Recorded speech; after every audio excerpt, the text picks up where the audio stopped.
Hello అండి, welcome to Raji multi vlogs. ఎలా ఉన్నారు? నేనైతే చాలా బాగున్నానండి. ఇంతకుముందు వీడియోలో గురు పౌర్ణమికి నేను ఇంట్లో ఏ విధంగా పూజ చేసుకున్నాను అనేది చూసారు కదా.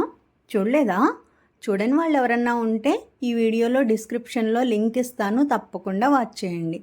మరి ఈ వీడియోలో మా పిల్లలు వాళ్ళ గురువులకి ఏ విధంగా పూజ చేశారనేది చూద్దాం. మీ అందరికీ తెలుసు కదండి, అక్షరాక్షిత కర్ణాటక సంగీతం నేర్చుకుంటున్నారు, అలాగే కూచిపూడి డాన్స్ అనేది కూడా నేర్చుకుంటున్నారు.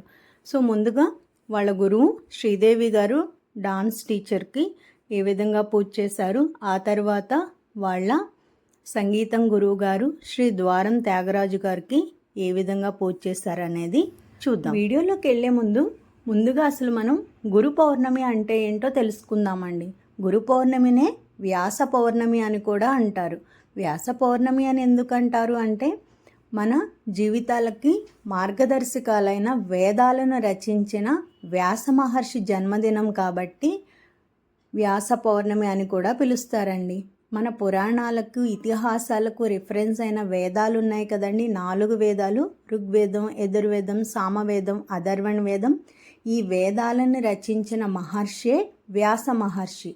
ఆయన జన్మదినమే మనం ఈ గురు పౌర్ణమిగా సెలబ్రేట్ చేసుకుంటున్నాం. ఈరోజు గురువులందరికీ పూజించి వాళ్ళ బ్లెస్సింగ్స్ అనేది తీసుకోవడం సాంప్రదాయం అన్నమాట. ఈ గురు పౌర్ణమి రోజున గురువులకు భక్తితో పూలు, పళ్ళు, అలాగే బట్టలు, ఏదైనా చిరుకానుక సమర్పిస్తారు. అందరూ ఇలానే చేయాలా అంటే అందరూ ఇలానే చేయాలి అని రూల్ ఏమీ లేదండి.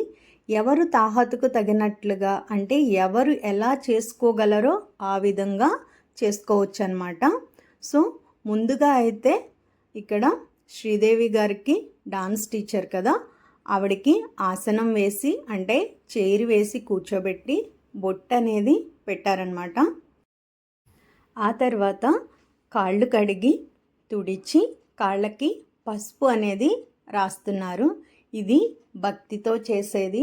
అంటే గురువులకి, తల్లిదండ్రులకి మనం ఏమి ఇచ్చినా ఏం చేసినా కూడా వాళ్ళ రుణం అనేది మనం తీర్చుకోలేమండి. గురువు అనేవాళ్ళు మన జీవితంలో ఉన్న అంధకారాన్ని తొలగించి వెలుగుల్ని నింపేవాళ్ళు అన్నమాట. మన జీవిత లక్ష్యాలని చేరడానికి మార్గదర్శకాలని, అంటే వే అనేది చూపించే వాళ్ళే గురువు. ఇప్పటి కాలంలో పిల్లలకి అర్థమయ్యేలా చెప్పాలంటే, మన లక్ష్యాన్ని చేరుకోవడానికి జీపీఎస్లా పనిచేసే వాళ్ళే గురువు. అంతేకాదు, మనలో ఉన్న అంధకారాన్ని విద్య ద్వారా తొలగించి, అంటే చీకటిని తొలగించి జ్ఞానం అనే జ్యోతిని వెలిగించేవారే గురువులు. చూస్తున్నారు కదా, గురువుని మాలతో అలంకరించి పాదాలకి పూజ అనేది చేస్తున్నారు. తర్వాత పెట్టుకోవడానికి పువ్వులు అనేది ఇస్తున్నారు. నెక్స్ట్ వచ్చేసి పూలు, పళ్ళు కూడా సమర్పించారు. ఆ తర్వాత మేము ఒక షాల్ తీసుకుని వెళ్ళామండి. షాల్తో సత్కరిస్తున్నారనమాట. గౌరవార్థంగా షాల్తో సత్కరిస్తున్నారు. ఆ తర్వాత చిన్న చిరుకానుక అనేది ఇవ్వడం జరిగిందనమాట. ఈరోజు మా పిల్లలే కాదు, ఇంకా మిగిలిన స్టూడెంట్స్ కూడా వాళ్ళకి కుదిరిన టైంలో వచ్చి వాళ్ళు కూడా గురువు గారిని ఈ విధంగానే సత్కరించుకున్నారు. చూస్తున్నారు కదా, వేరే స్టూడెంట్స్ కూడా ఇలా గురువు గారికి వాళ్ళకి తోచిన విధంగా సత్కారం అనేది చేస్తున్నారు. ఇప్పటి కాలంలో స్టూడెంట్స్కి గురువు అంటే గుడ్ మార్నింగ్, గుడ్ ఈవినింగ్ మాత్రమే చెప్పడం అని తెలిసే కల్చర్ వచ్చేస్తుందండి. కానీ గురువులని ఈ విధంగా పూజించుకోవాలి అని చెప్పే సాంప్రదాయము, నేర్పించే పద్ధతే ఈ గురు పౌర్ణమి. చూస్తున్నారు కదా, ఇక్కడ స్టూడెంట్స్ అందరూ కూడా ఇదే విధంగా గురువు గారిని పాద పూజ అనేది చేసుకున్నారు. పూజ కంప్లీట్ అయిపోయిన తర్వాత హారతి అనేది ఇవ్వడం జరిగింది.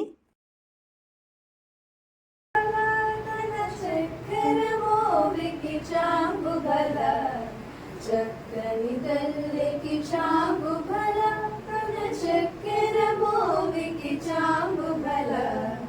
చక్కని తల్లికి చాంగుబలా చక్కని తల్లికి చామురి పెప్పు కుమ్మరింపు తన చడుపు చూపులకు చాంగుబడా ఉలికెడి మురి పెప్పు కుమ్మరింపు తన సడుపు చూపులకు చాంగుబడా పలుకుల సొలపుల కతితో గసరిడి చలముల ఎలుకకు చాంగుబడ పలుకుల సొలపుల పతితో గసరిడి చలముల ఎలుకకు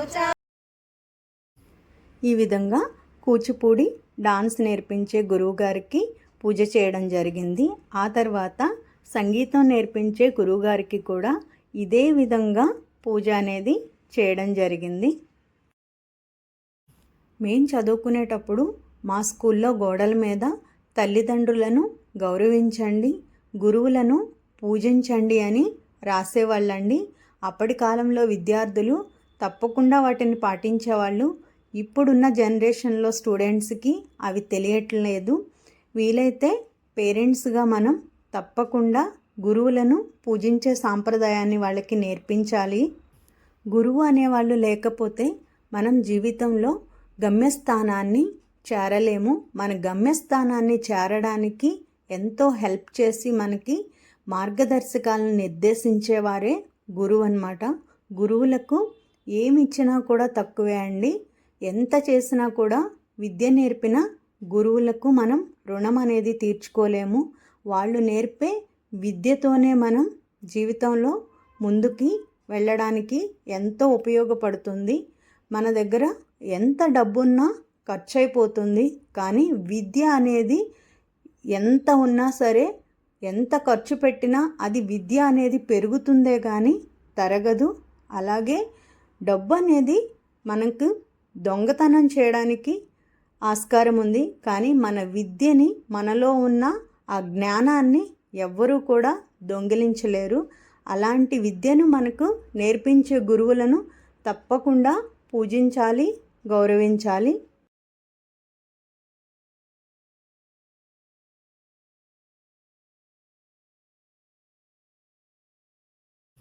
గురు పూజ అనంతరం ప్రతి ఒక్క విద్యార్థిని కూడా గురువుగారి బ్లెస్సింగ్స్ అనేది తీసుకోవడం జరిగింది. అందరికీ కూడా అక్షింతలేసి గురువుగారు ఆశీర్వచనం అనేది అందించారు.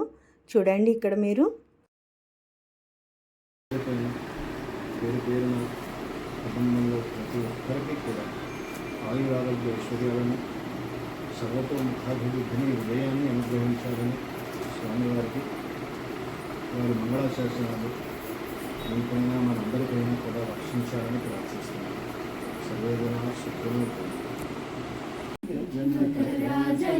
మనోహరాయ మామకాభీష్టదాయ మహితమంగళం రామచంద్రాయ జనకరాజ మనోహరాయ మామకాభీష్టదాయ మహితమంగళం కోసలేశాయ మందహాసదాస పోషణాయ వాసవాది వినుత సర్వరాయ మంగళం కోసలేశాయ మందహాసదాస పోషణాయ వాసవాది వినుత సర్వరాయ మంగళం రామదాసాయ మృదుల హృదయ కమలవాసాయ స్వామి భద్రగిరివరాయ సర్వమంగళం చామరూపాయ చందనాది చర్చితాయ హారకటక శోభితాయ భూరి మంగళం లలితరత్నకుండలాయ తులసీవనమాలికాయ జయ సదృశదేహాయ చారుమంగళం దేవకీ సుపుత్రాయ దేవదేవోత్తమాయ భావజా గురువరాయ భవ్యమంగళం పుండరీకాక్షాయ పూర్ణచంద్రవదనాయ అండజావాహనాయ అతులమంగళం విమలరూపాయ వివిధ వేదాంత వేద్యాయ సుముఖ చిత్తకామితాయ శుభమంగళం రామదాసాయ మృదుల హృదయ కమలవాసాయ స్వామి భద్ర మంగళం సర్వమంగళం సర్వమంగళం. జై శ్రీరామ్. చూశారు కదండి మా పిల్లలు వాళ్ళ గురువుల్ని ఎలా పూజించారో. మీ పిల్లలకు కూడా వీలైతే తప్పకుండా నేర్పించండి. నచ్చిందా అండి వీడియో? వీడియో నచ్చితే లైక్ చేయండి, ఛానల్ని సబ్స్క్రైబ్ చేసి సపోర్ట్ చేయండి. మళ్ళీ మరొక మంచి వీడియోతో మళ్ళీ కలుద్దాం. అప్పటి వరకు bye bye. Thank you for watching.